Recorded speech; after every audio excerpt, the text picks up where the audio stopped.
Hey everybody, welcome to the Geek Generation. I am your host, Rob Logan, and joining me in the studio today is Mike Volpe. I'm here. We're doing an experiment today. We are. For those of you listening to this later, obviously you've missed this part, but we are currently live streaming not only the audio, but the video of this show on twitch.tv/Geek Generation. So Volpe's waving to you guys that are actually watching right now. This is exciting for the future of the show. If this is something we can do more often, I would definitely like to do it because it just adds another dimension to the show. I'm hoping at the end of this recording as well that I can take the video, because Twitch is supposed to auto capture what you stream, and I can just kind of dump that right on YouTube. Really? So people can actually watch the video stream of our show as well as an alternative to just listening to the podcast. It's nice that they don't do anything weird where they're like, oh, we own the footage, or you have to ask us for it. Right. Yeah, they just give it to you? You just can re-download it? Or it's recorded right on our channel, and then we can take that video, download it from there, export it right to YouTube, but I'll cut off like the part where we were waiting to even start the episode and stuff. So and then obviously the people that get the audio podcast will just get the audio podcast, and that's that. But on the video side too, we are planning on having visual references for you guys. So as we talk about certain things, I'm going to try my best to keep up with putting things on the screen. And I'm going to talk about boobs way more for all of you. For you people as well, too. So I do have something I can click to basically like put a full screen shot of, or video or image or whatever up on the screen so that you guys can actually see that, which will be very helpful for everybody. Yeah, it is. So as we get into the episode today, the first thing I want to bring up real quick is just a plug for a friend of mine that is actually running a Kickstarter. I know a person that has a Kickstarter campaign right now. I don't know if you remember Mike Pierce, or our former ring announcer. His wife and a friend of mine has a Kickstarter up for the Swing Safe. And the Swing Safe is, I'll show you an image of it. The Swing Safe is a little thing that clips onto a swing for a kid to swing on safely. It's like a back support, like a fabric back support. Right. And it's not too expensive. They're getting pretty close to their goal. They're asking for $2,000, I think, to make this happen. Yeah, $2,000. They're at over $1,500 right now, and they still have 29 days to go at the time of recording.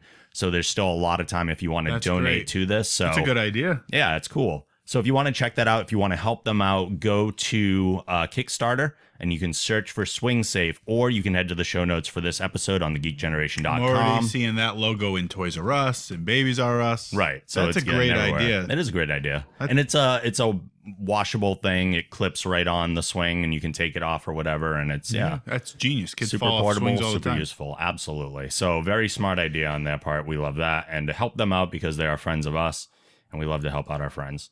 So, Geek Outs and Freak Outs, let's do this. Starting off, of course, with the Geek Outs. Yay! Mr. Volpe. We have a lot today, huh? We do have a lot today. Do you want to bounce back and forth, or are we just going to go in order? How you want to do it? That's it. We've never bounced back and forth, have we? I don't know. You want to? If it's not going to mess you up, I don't know. Okay. It shouldn't. Well, Jaws is going to be back in theaters. Yes. For one day. It's the 40th anniversary. Oh, it's only one day. It said June 21st. Okay. I just assumed that one day. It could be just one day. They do that a lot, yeah. It's going to be shown in approximately 500 theaters. And it's the 40th anniversary, which is pretty cool. Right. Do you like Jaws? I haven't seen it. What? I haven't seen it. I know. You've never seen Jaws? No. Like I've seen bits and pieces of Jaws. And I feel like I know the entire movie, but I've never actually sat down and watched from beginning to end the entirety of Jaws. Okay, and I've never watched from beginning to end the entirety of Star Wars, but I get the story. Exactly. Okay. Like we're both familiar with them, even though we've not been necessarily watched them. This story a little less complex. Little less. Big shark eating people. Let's kill it. Interesting fact about Jaws, and you know how memory distorts things over the years, so I might not be recalling all the pieces entirely as accurately as I should be, but Jaws, the movie poster, not necessarily the movie, I think it was my great-grandfather caught the shark that they used for the images on the movie poster. Really? Yes. Wow. Yeah. I recall hearing something from that, and it was like in the New Bedford area, like around here. Oh, really? Yeah, yeah. Oh, that's cool. Yeah. Yeah, because I think the movie takes place in Maine. Yeah, something like that. That's pretty cool. It's still like you are famous. No. Oh, your family's famous. You're working on the being famous. That's a very reach to fame. That's Are you gonna see it? Jaws? Would you want to go? I don't know what day. And considering that I'm working 50-something hours a week now, right. I'd go. Sure. I mean, I'm not going to go by myself and make a thing of it. No, but if you wanted to go, I would definitely go with you. What day of the week is the 21st of June? I don't know. I'm going to find out right now. We could decide right now. But I think that's pretty cool. They're going to put it back in the theaters. Yeah, that's very cool. It is a Sunday. It is a Sunday. June 21st. Okay. So that's 2 weeks. We could possibly do that. That is doable. I like it. Oh, wait. I have to go now, right?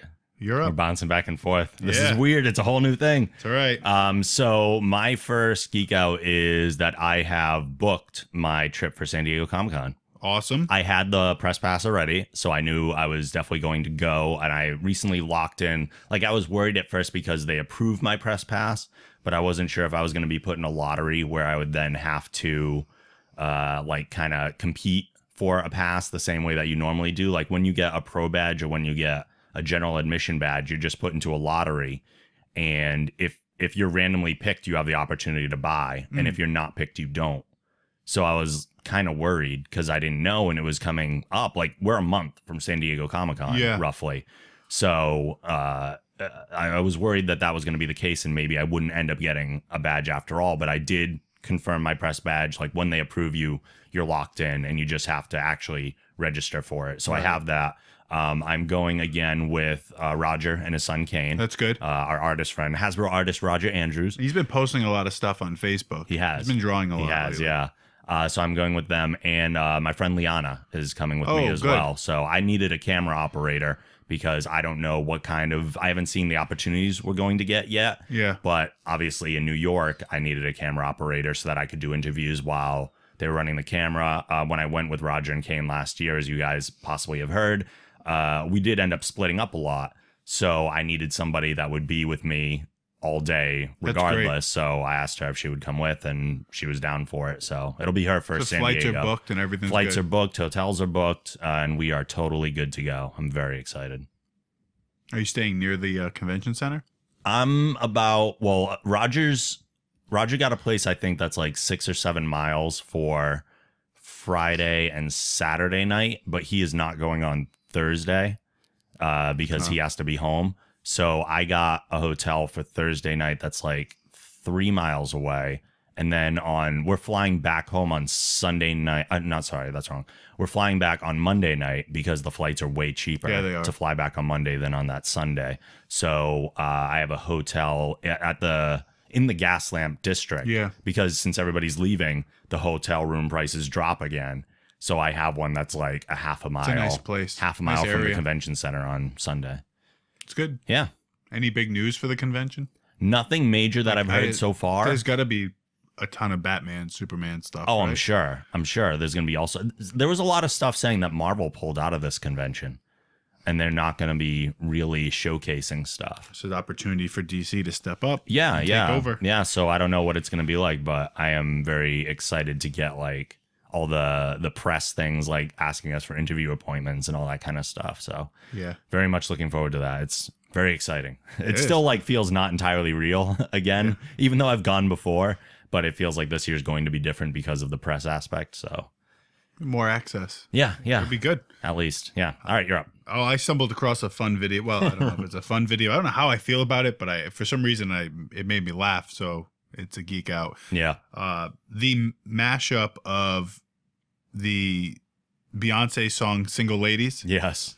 With the DuckTales theme. Yes. Which, when I read that's what it was, I went, how is this going to work? And then when I pressed play in the video, I quickly said, I see how this works. Right. Well, and it's funny because they all have butts, and it's like, oh, they kind of look like ducks. And then they got DuckTales, and I'm like, oh, look at this. This is hilarious. I think, like, I'm not sure the video works all the way through. No. But at the beginning. It does. When they're shaking their butt back and forth, it looks like the Ducks walking at the beginning of the DuckTales song, and that part works perfectly. It's timed quite well. Yes. And if you want to see it, you can just go to YouTube and type in Beyonce DuckTales. Yeah, and I'll put a link in the show notes too. So yeah. It's not a long video. No, it's like a minute or two. Yeah, but it was funny to see them do that. Yeah. Creative people out there. Yeah. Mashuply creative. I think that ranks right up there with The Wizard of Oz and Dark Side of the Moon. that well. It's that good, yeah. I don't know if I would say it's at that quality, but although I've never tried to do that myself. We did the Wizard that of Oz thing. Here's a tangent. So we did it in 8th grade English class. My teacher in school. That's weird. The teacher loved music. Okay. And he loved the Dark Side of the Moon album. Mm-hmm. And we were talking about it. He's like, all right, we'll make a class out of it, and you guys are gonna have to write a report about it, which sucked. But he did it, and it matches up. You have to time it right when the opening credits start. Mm-hmm. That's where you have to hit play, and then it times up perfectly. There's lyrics that are timing up with what's happening on the screen. It really is. You couldn't get through that in a whole class, though, could you? Because that's it's the album. Yeah, we got through 40-something minutes because the album ends before the movie does. But it goes all the way. It's as if they really did write the album to the movie. When the album ends, it times up to the very end. It really is interesting. You should try it. Just the first couple songs. Just the other problem too, though, is I hate Pink Floyd. Really? I really hate Pink Floyd. How come? It's so boring. I think. I don't know. Well, maybe we could dubstep mash up it, make it better. I don't know how much I like dubstep either. Well, if it had a dubstep gun, then it would be okay. 2 wrongs don't make a right. I don't know, but 2 negatives make a positive. That's true. So who knows? My next one is a game called Don't Starve. Sounds like a good game. It is a good game. It is a survival game. Okay. So this might kind of be up your alley, but I don't know entirely. It's not like hugely action oriented, so it's not like some zombie survival type thing. It's called Don't Starve because you can die by starving, obviously. So it's like Minecraft in the sense that it's a survival game and it's a resource building game and things like that. But in the things that I don't like about Minecraft, there are things better about Don't Starve. For one, it's not first person. So you actually see your character the whole time. You're not just looking from the first person perspective. It's also like a kind of Tim Burton-y art style, which is very cool. Yep. I can actually show a little bit of video footage while we're doing this.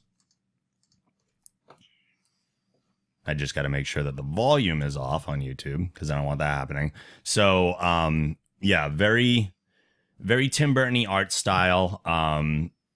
The whole point of the game, really, you're just kind of dropped on this island. That's really cool. Yeah. The island is randomly generated as far as the layout of it and everything. Like there's different biomes. There's a grass biome, there's forest biomes, there's desert. So all those biomes you learned about in elementary school actually come up again.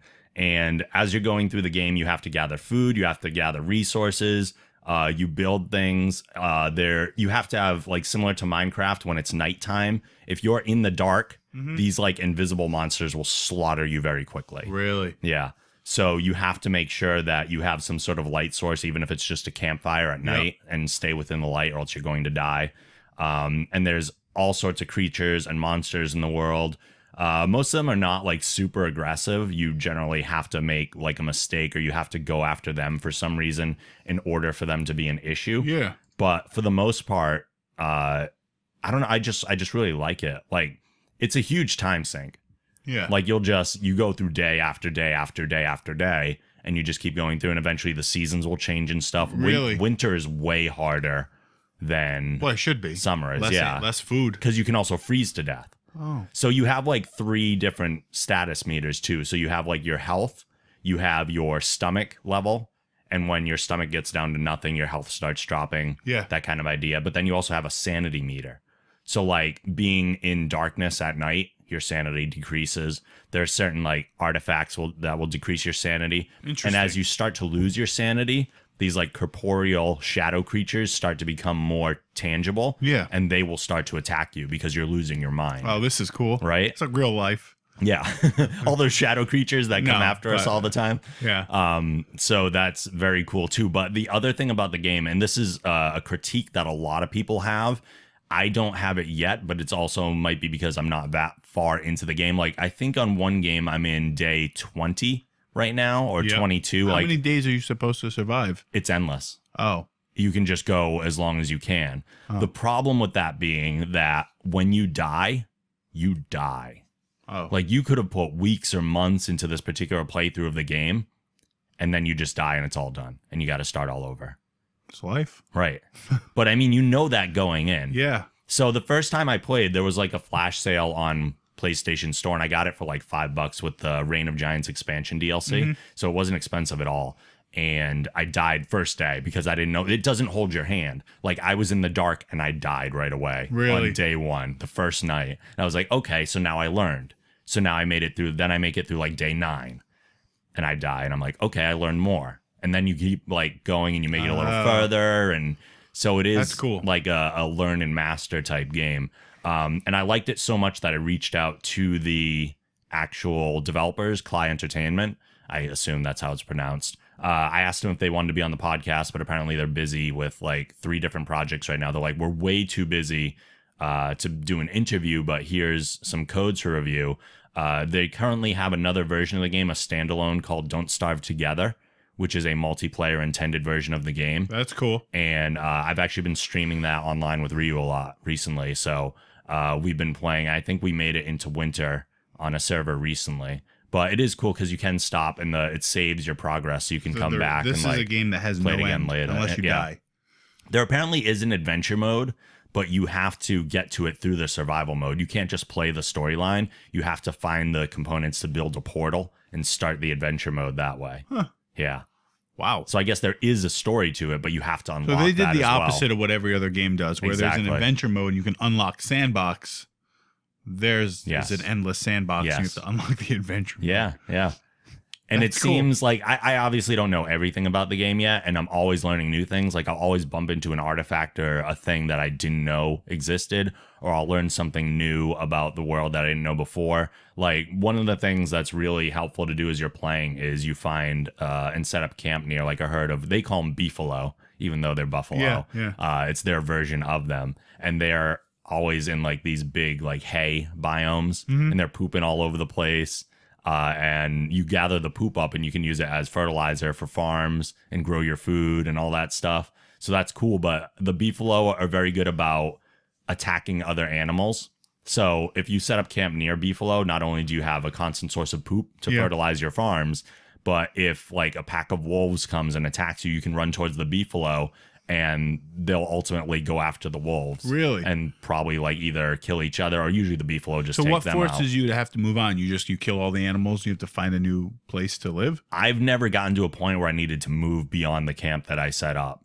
Like I'm constantly just trying to establish my camp. How big is the world? You can choose different sizes, but it's fairly large. And there's a lot of different things you can do. Like there are pig houses set up. There are pig people. Does the game become progressively more difficult? Like less food is available? Well, yeah, as you use your resources. If you're not smart about it, like you cut down trees to get wood, sometimes they drop pine cones. If you just keep cutting down trees, you're eventually going to run out of trees. Sure. But if you start planting the pine cones... So this game is that in depth that you... Okay. If you start planting the pine cones, days later, you'll have new trees. Yeah. So you just got to renew your resources. I see. And like the beefalo go into heat and they'll have baby beefalo. Sure. And then they'll grow up. And so but when they're in heat, they'll also attack you. So if you're too close to them and you set up camp there, they might just rush your camp. So there's a lot of things to consider. There's a lot of things going on, but it's a very, very fun, very entertaining game. I feel like I could go on about it like way more, but I'm not going to. I'll spare people. Yeah. Well, we'll keep the video game aspect going. Yeah. Toe Jam and Earl, the Kickstarter. Yeah. They raised their goal, or they met their goal, and they surpassed it by $100,000. I noticed the other day. It just ended. Wow. So the game is being made. So you're very excited about that. Not yet, because I think it's just being made for the computer. Okay. They were looking for certain amounts of money to be able to then port it over to Xbox 360, Xbox One, PS3, and PS4. So you're waiting for that.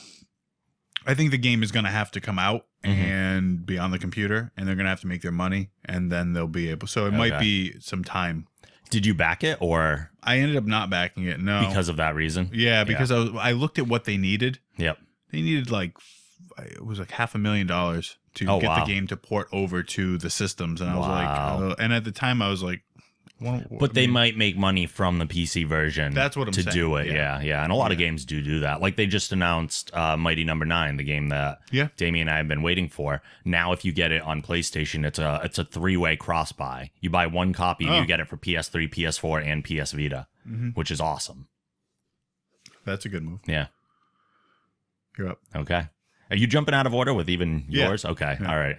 I'm just trying to keep track of stuff. I am? I don't know. Oh, all right. My next one is a movie called Playing It Cool. Okay. Which is a very me movie. Let's just say that. It's a rom-com. Oh, okay. So you already know where I'm going with this. So this stars Chris Evans and Mchale Monaghan. Chris Evans, obviously, Captain America. Mchale Monaghan. Yeah. It's a very self-aware rom-com, I think. I do like romantic comedies, but not like the traditional cheesy, like over the top, super mush, whatever. But this one's very smart. I don't know if a lot of people saw it. I think it came out in February of this year, and I don't even know if it got a major theater release, if any theater release. It might have gone right to VOD. So it uses a mechanic which I really enjoyed, which they don't really show much in the trailer. So if you watch the trailer's terrible and does not present the movie properly. So I'll say that right now. That's not good. No, you have to just watch the movie and appreciate it, because all the things that I loved about the movie are not portrayed in the trailer whatsoever. So they have a mechanic where Chris Evans' character is a writer, and when his friends tell him stories, he always pictures himself in the role of the lead character of that story. So like if I was telling you a story about something that happened to me, you'd be reliving it visually in your brain with you in the lead role. That's what he does all the time. And they play that out visually in the movie. Cool. And that doesn't matter if it's someone just telling him a story or if they're telling them a story from like a book or something. Okay. So like he'll act out things like he's in the role of an astronaut at one point, and another one he's a sailor, and another one he's a man from ancient Japan. Like all these like little sub stories going on that all have like metaphors that pertain to the larger movie. Yeah. So I don't know. I just thought it was very smart and a very different take on a romantic comedy. And it was a much more accurate look at romance and love than like the typical romantic comedy. So I really enjoyed it. Again, Playing It Cool. It is available on like iTunes and stuff and all that, and DVD and whatever. See if it's on Netflix or Amazon. Yeah, it might be. It's not like a huge release, so there's a good chance it's going to pop up on one of the streaming services. All right. Well, let's keep with the movie theme. Okay. I guess before we go back to my other one. Sure. The Stephen King series, The Dark Tower, which just released. I think there were 7 books. The last one is entitled The Dark Tower, but then he just released an 8th one a couple years ago, which is, I guess, was a little bit of a spinoff anyway. That is now going to be made into a movie. And it seems like it's going to be just one movie. Okay. Because the entire premise of the book series is that it's kind of like a horror movie / science fiction / Western. But the Gunslinger, that's what he's called. His goal is he's trying to travel to get to this mystical dark tower that's just out in the distance, and it's his adventure getting there. And then so he's able to see it the whole time. It's visible. Oh wow! It's there, and he's trying. Imagine it being like a mountain out in the distance. Yeah, he's trying to get to it. My mom had read. I have all the books because she had collected every Stephen King book that there was at the time. And I read the first one, the first Dark Tower book, which was, I think, the smallest one is called The Gunslinger. Okay. It was really good. I read it years ago. Yeah. The other ones are just massive books. It was really good. I'm excited to see them translate this over to the screen because it could be like a really great action adventure / sci-fi movie. So it's exciting to see that they're going to do that. Cool.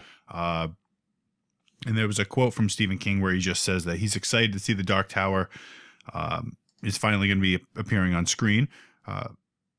Those who have traveled with Roland and his friends in the search for the Dark Tower are going to have their long held hopes fully realized. This is a brilliant and creative approach to my books. So he's definitely on board with how they're going to take the books and combine it into a movie. Cool. Which is good. It's nice to see. Absolutely. You want the endorsement of the creator. It's like having Stan Lee say, yeah. Exactly. You know? Yeah. You're doing it right. Yeah. Same idea. Cool. So, and hopefully you'll see it. It'll be good. Possibly. I don't see why not. Yeah. Yeah. Something new, Rob. Yeah. We're going to try new things. Well, it's not like a horror or anything. I mean, it's sci-fi. No, there's a little bit of down horror for that. aspect to it. That's fine. I mean, it's Stephen King. I've seen stories by him that I enjoy for sure. My next one is something I know you'll get behind. Yeah. And this is a wrestler. Now, I've been watching NXT. I've been I've said before, I'm out of the wrestling thing for the most part. WWE has not really been entertaining me lately. We watch WrestleMania every year, but aside from that, we watch the Rumble and we watch WrestleMania and SummerSlam. We rarely even watch the Rumble anymore. We missed it this past year. Yeah. It was just tough because I think I had to be up early the next morning. Right. Yeah, so we just didn't have the opportunity. So in the general wrestling world now, there's Ring of Honor, there's TNA, there's WWE. Right. And then WWE said, we're going to create a whole new brand of wrestling. Yes. We're going to let Triple H run it.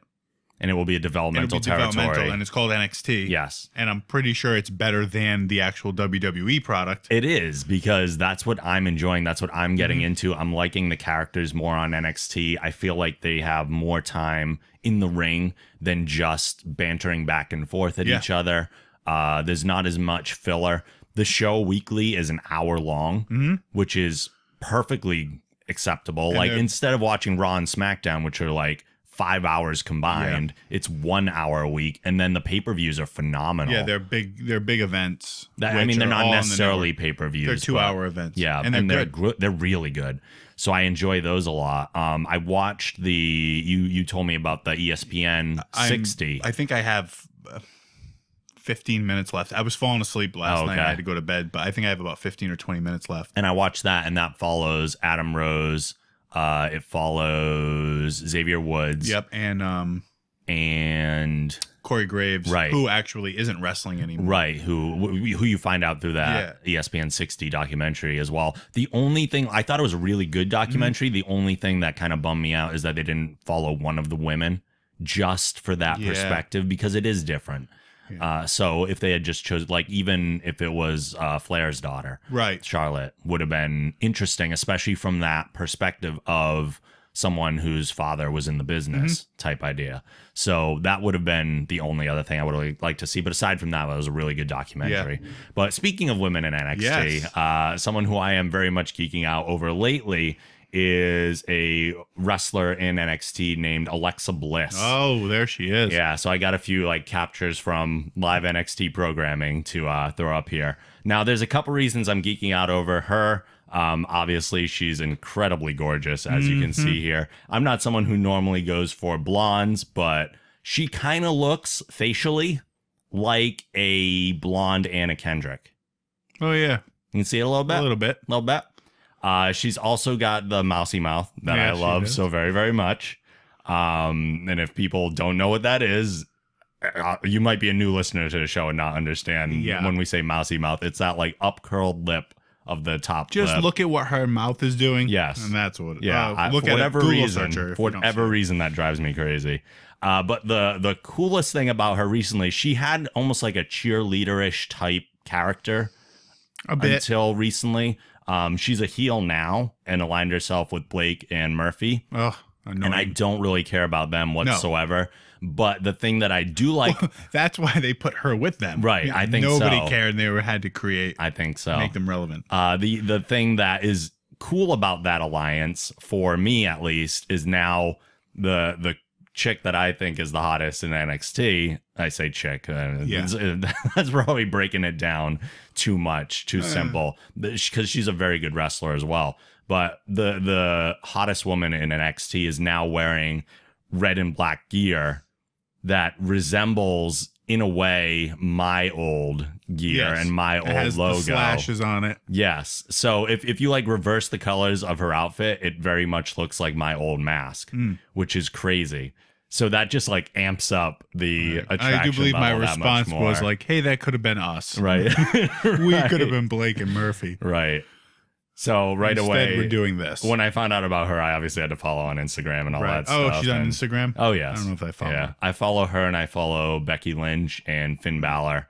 And we have that connection with Lynch and Balor from being on shows with them in NECW. At least I was. Were you? I met them. I met them once or twice. Okay. They were nice. Yeah, very nice. That's it. Oh, okay. That's it. I thought there was going to be more. Nope, just geeking out over Alexa Bliss. I love the movie Joe Dirt. Yep. Because it's so shitty. Yeah. It's just so bad. But it was Joe Dirt's a great movie. Like, don't get me wrong. It's not necessarily like shitty. It's like Happy Gilmore. I was just gonna say, and it's that company. It's the Happy Madison Productions. Yeah. It's got that attitude. Well, they're making a second one finally. Yeah. I mean, God, we've waited forever. And it's entitled Joe Dirt 2 Beautiful Loser. Yep. Which, from what I'm gathering from the trailer, which was just released, it looks like he goes back in time for some reason. Yeah. Or who knows? He gets hit in the head and it sends him back in time. Yeah. But which is a very weird premise to go with for Joe Dirt 2, but what else were they gonna do? Yeah, where do you go from the first one? Right. But the cast from the first one are all pretty much coming back. I think Kid Rock might be the only character that's not in it. Mm-hmm. But Christopher Walken is going to be in it again, and all the characters have reprised, or the people have reprised their roles. I don't know. I have hopes for it. I hope that it's good. I hope that it's just as crappy as the first one. Right. In that same sense that the first one was. Yeah. And I'm pretty sure it's going straight to DVD. It's going to premiere on Crackle, which is an online service. I think you can just watch it for free, honestly. But it will be on Crackle on July 16th. This movie would probably do better in theaters than the last few Adam Sandler movies. Yeah. Except for the grown-ups movies, which apparently were like box office, like they cashed in on that because that was the first sequel he made. Right. So it'll be interesting because I think the movie itself is going to do better. It built that underground following. It was one of those movies that people just were like, "Oh, this movie is great." You throw it on anytime, and it replayed on like either USA or TNT it or something all like the time, over and over Spike again. Plays it, yeah. USA plays it, yeah. So it'll be fun to watch it and to see where they go with it. Yep. So I think it looks interesting. Yeah, it's just another Joe Dirt movie. Yeah. If it's good, let's keep doing it. Absolutely. I have no problems with that whatsoever. Cool. My turn, right? Yeah. Okay. There is a new building in China that I want very badly.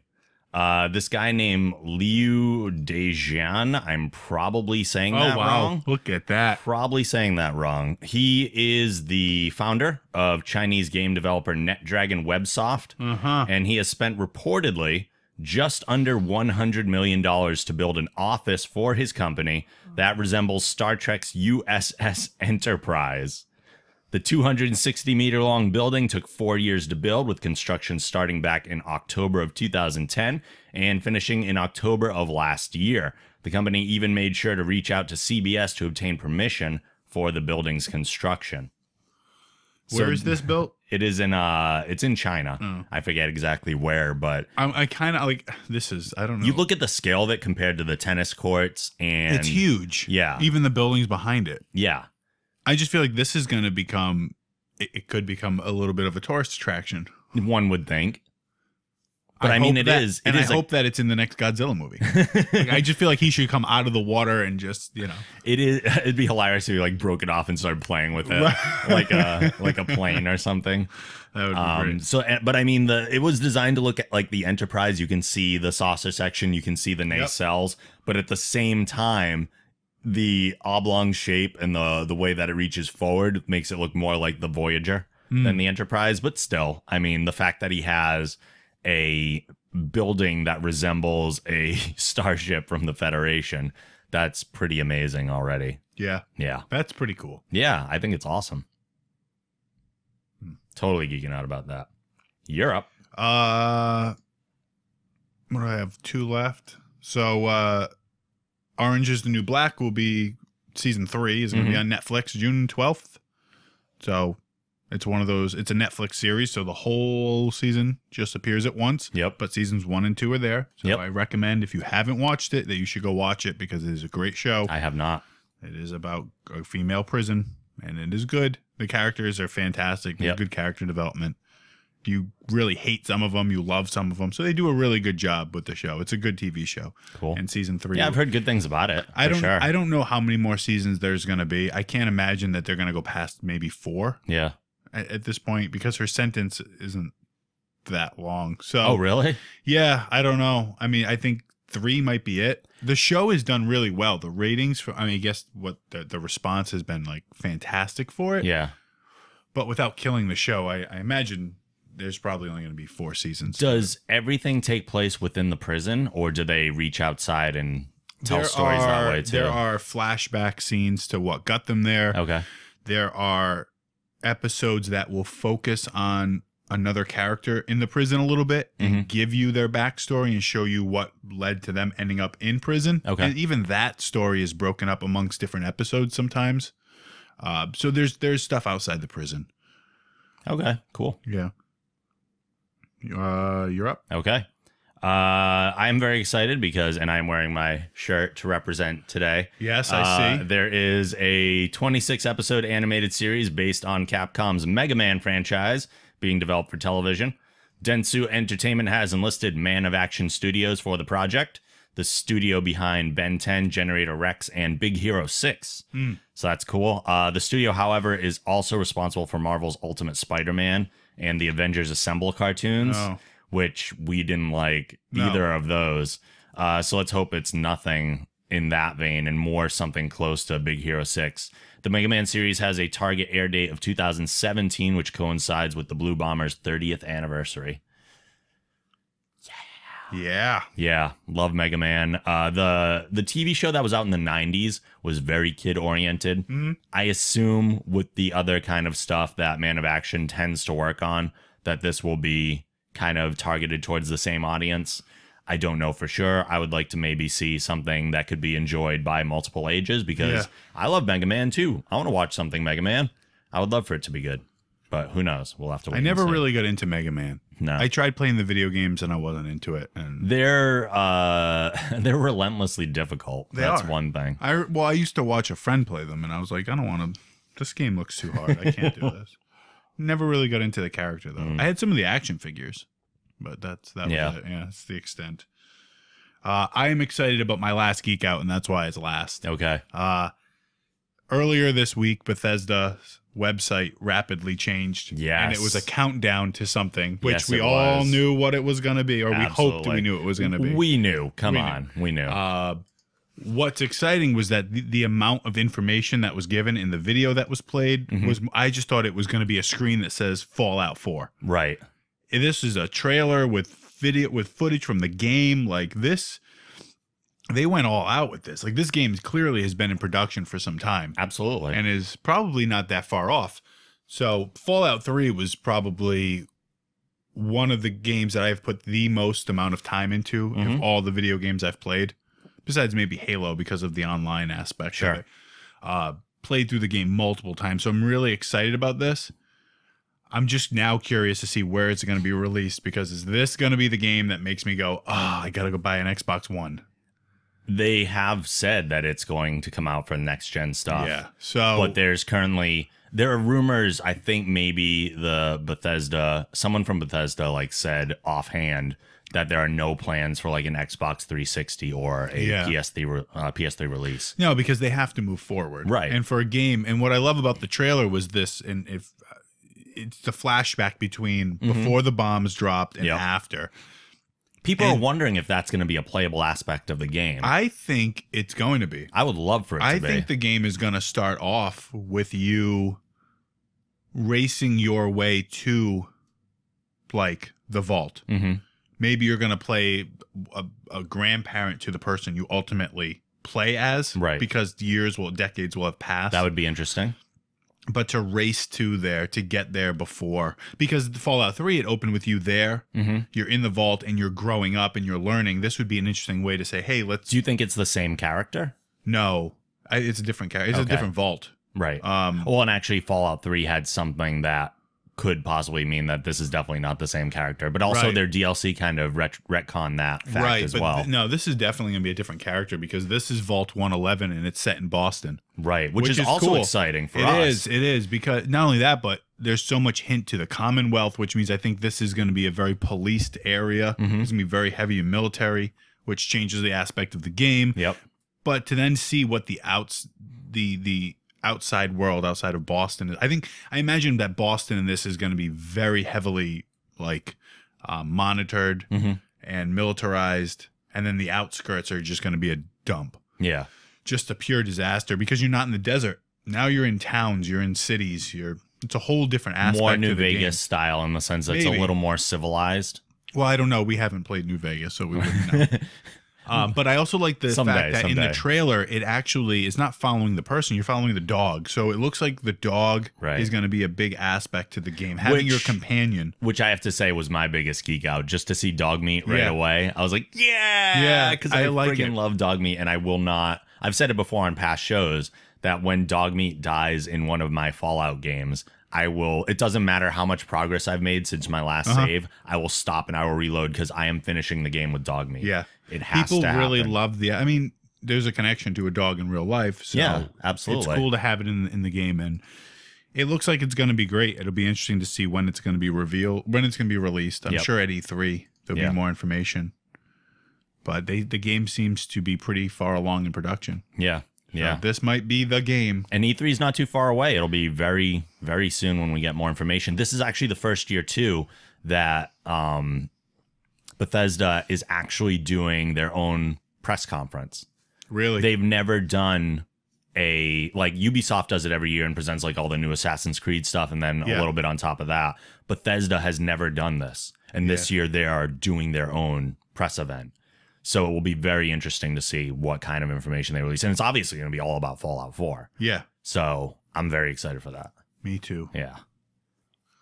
I'll probably just end up skipping over New Vegas and going right to Fallout 4. I don't think there's a need to play New Vegas. No, not at this point. It's just going to rot on my shelf. That's fine. I have one more geek out. This is something I didn't necessarily list. Are you familiar with budgies? No. Budgies are a kind of bird. Oh. They're pretty adorable. Oh, those things. As you can see right there. Very angry looking. Yes. This particular budgie is named Bluey. Very creative name, right? I wonder why. He's blue. Yeah. So Bluey the budgie has a special talent. Now, this video went online a couple years ago. I don't know why it got picked up. I'm sure it was picked up by news sources a while ago. I was only made aware of it recently, and I saw all sorts of things on it recently. So I don't know if this is a resurgence of like this video going viral again. But Budgie's talent is that he was left by his owners in a room. They would play audio clips for him. Yeah. And they played him only 4 or 5 times, audio clips of R2-D2. And Budgie learned how to reproduce these sounds very, very quickly.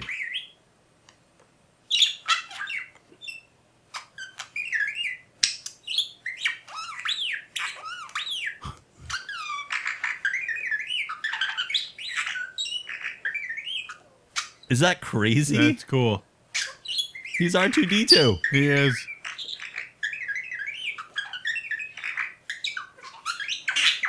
And he just goes nonstop. That's really cool. It's crazy how well that is. Like a smart animal. Yeah, unbelievable. So I just thought that was really cool. Bluey. I want a budgie that can do that. Apparently there are other budgies in the same cage with him, but they didn't pick up on that as fast. And they'll try to replicate the sounds that Bluey's making, but they can't do it nearly as well as he can. Very cool. Very, very cool. Those are all my geek outs, and I believe that is all of your geek outs as well, yeah? That is it. That is it. So let's move on then to our freakouts. Oh, freak out!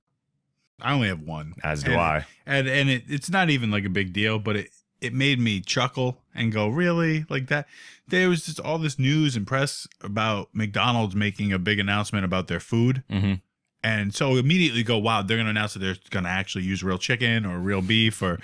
I don't know. You expected something healthier. Like other restaurants are announcing that they're eliminating all like GMOs and things like that. We're going to make all our food organic, or we're going to offer organic options, or we're going to, I don't know, something great was coming. And instead, what it turns out is that they are going to heat the buns for the burgers a degree more for our pleasure. That's it. That was the big, and like I'm watching like Fox News debate over this, and I'm like, you're debating over the buns being warmed. Let's move past this. Like what? Why? I don't know.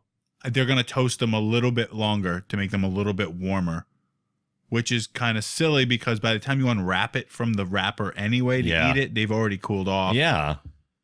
I don't know. Like it ultimately makes no difference for the consumer. I'm befuddled by this. That is so weird. I don't understand why this was a big. It was almost like they just wanted to make sure McDonald's was in the news. So is that something they're doing to distract people from the fact that their new hamburger looks like a pedophile? Like, have you seen that? Oh no, I haven't. Oh my god, they revamped the hamburger, and it's not some like guy in like a big hamburger head anymore and like a cartoony character. It's actually like just a guy who looks kind of like a weird version of the Repo Man. Oh, God. And he looks like a pedophile. He probably is. Like, it's super creepy.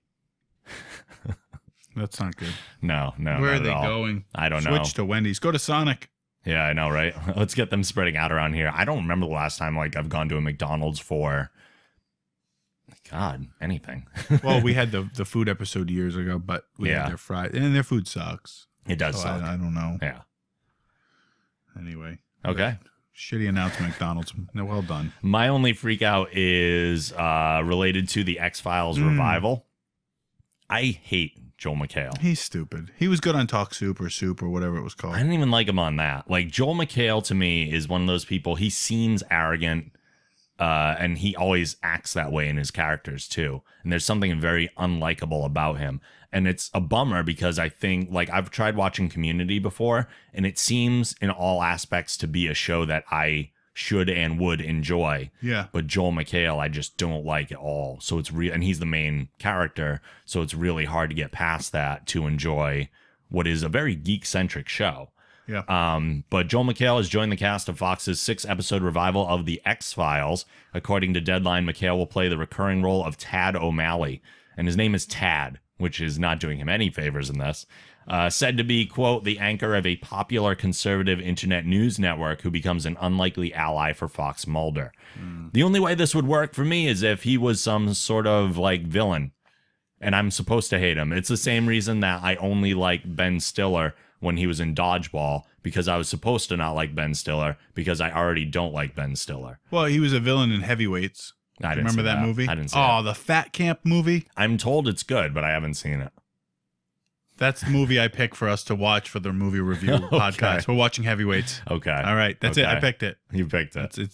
That's it. It's locked in. Okay. So, yeah, we'll watch Heavyweights. I don't like Joel Mchale. Yeah, I don't like Joel Mchale, and I don't necessarily want him to be in the X-Files revival. It was funny, though. I don't feel like he could ever play a serious character. No. And the X-Files is a somewhat, it's a serious show. Yeah, but there are comedic aspects to the X-Files for sure. Joe McHale is not. No, I don't want him in there. The funniest thing for me, though, was Kumail Nanjiani, who does the X-Files podcast. Yeah. When he heard the news, all he tweeted was at Joel Mchale, "You motherfucker."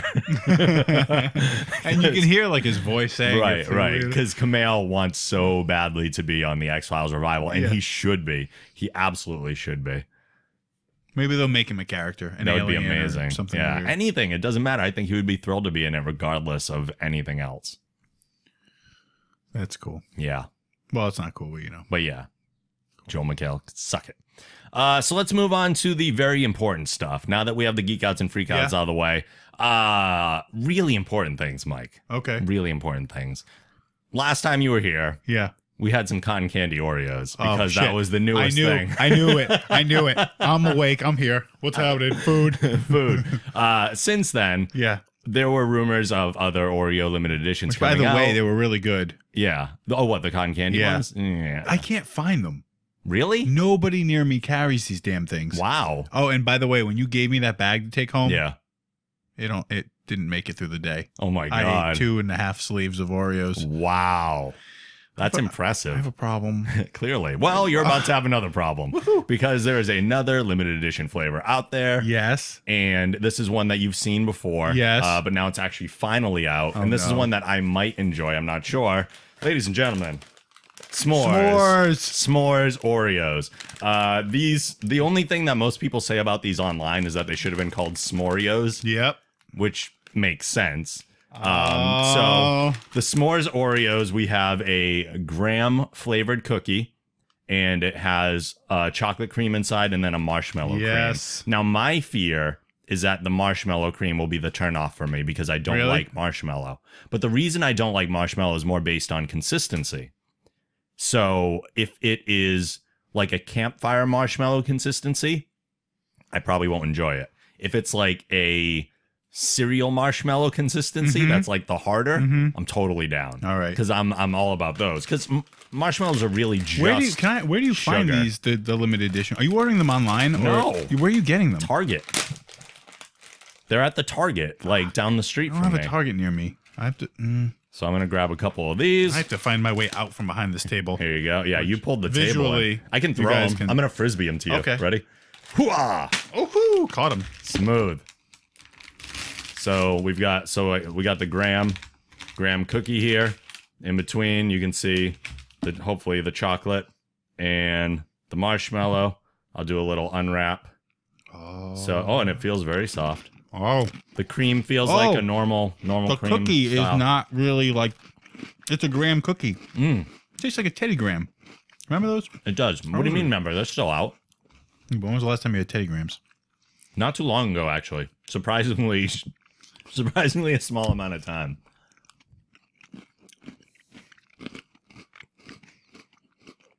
Wow. Like, the chocolate cream. They always start off as just sugar. It's just like, and then the flavor comes diabetes. The marshmallow is not at all.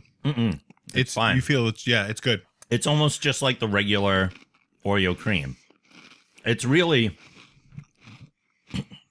I would really say it's just the graham cracker cookie with chocolate cream and regular Oreo cream in them. It's really good.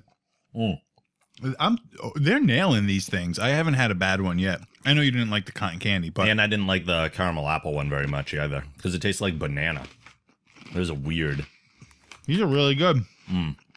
Like the caramel apple package that we started here and then we left here. Yeah, I ended up throwing out. Oh, well, next time. Well, they were just sitting there for so long.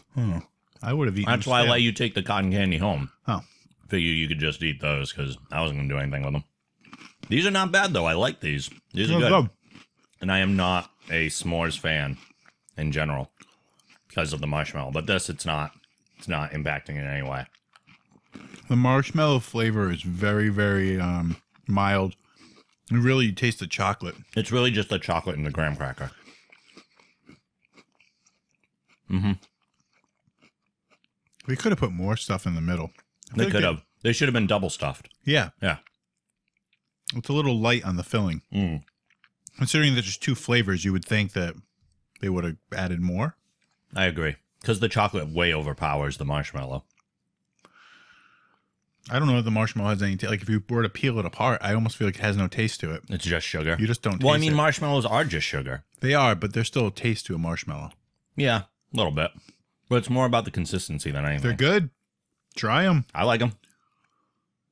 That was our first live video Oreo taste test. These Oreo people, they got this. They got it covered. They got it covered. In Oreo, I trust. In Oreo, you trust? I do. In Oreo, I trust. Should we do the smash up? Yeah. Let's do the smash up. We got a little time left in this episode. So, last time... Oh, I should probably play the sound. Yeah. I should do that. Here we go.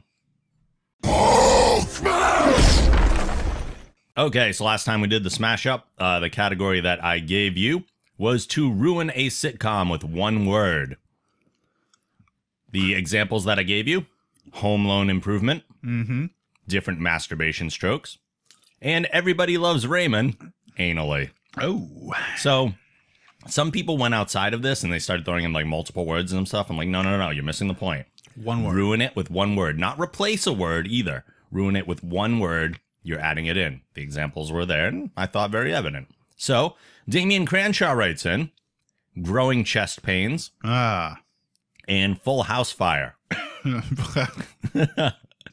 I should say there were a lot of things that I eliminated from people's submissions if people were repeating the same sitcom. Oh, okay. And I tried to take the best of certain ones.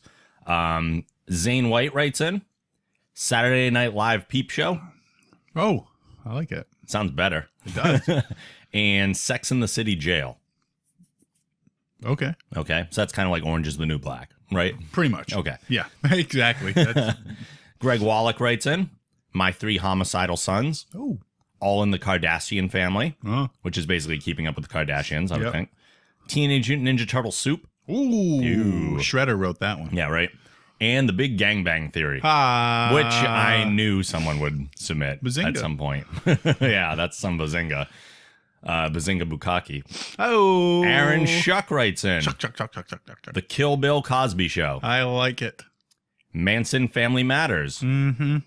How I Met Your Dead Mother. Ouch. Which is way more accurate than, like, for the series than it should be. Boy George Meets World. I would watch that. The Fresh Prince Albert of Bel-Air. And Malcolm X in the Middle. Oh, also would watch that. That would be interesting. Paulo writes in Blackish Blue. Okay. Community Outhouse.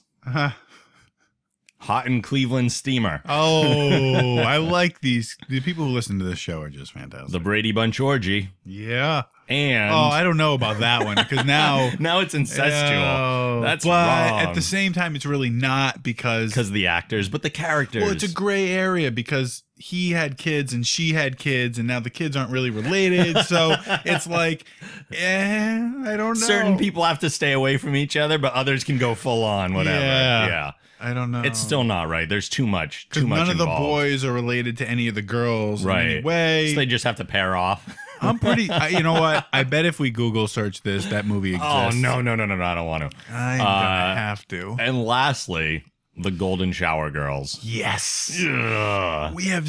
I love that it goes right to like incest and just horribleness and horrible, just peeing on people. Yeah. And like just terrible. That's where we go. Terrible. It's fantastic. Those are all of your Ruin a Sitcom with One Word answers. So it is my job to leave you with a new smash up category for next time. This one will be unhealthy video games. Oh. Unhealthy video games. Examples. I have a bunch of examples for this one because I just had lots of ideas. There are lots of ways you can go with unhealthy, too. They could be mentally unhealthy. They could be physically unhealthy. They could be dietary. They could be medical. So there's a lot of unhealthy directions to go with. Examples. Super Smashed Brothers. Oh. Yeah. Call of Duty Black Lung Ops. Mark of the Ninjavitis. Ooh. Little ninjavitis play there. Uh-huh. Donkey Bong Country. Angry Bird Flu.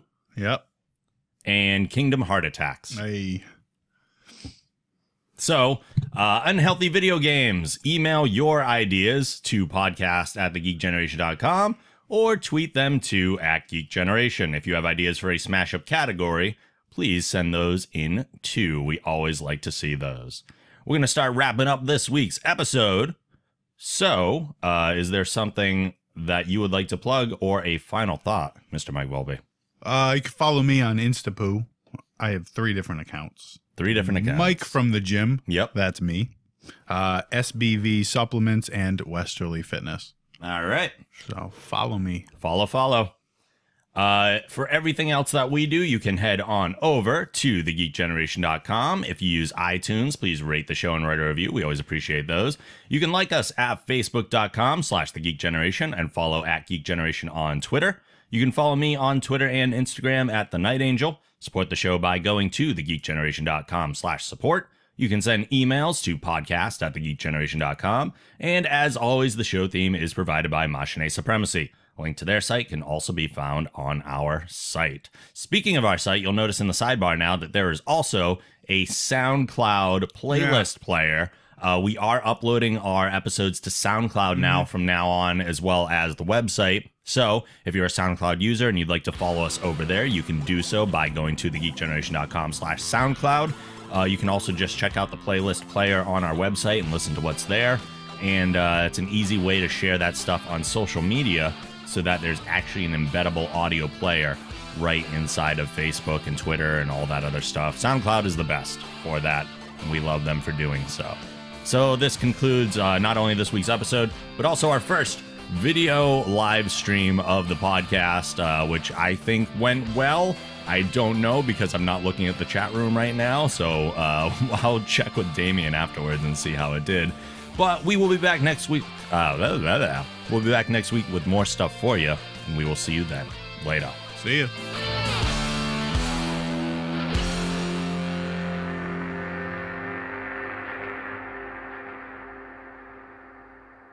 Make it so.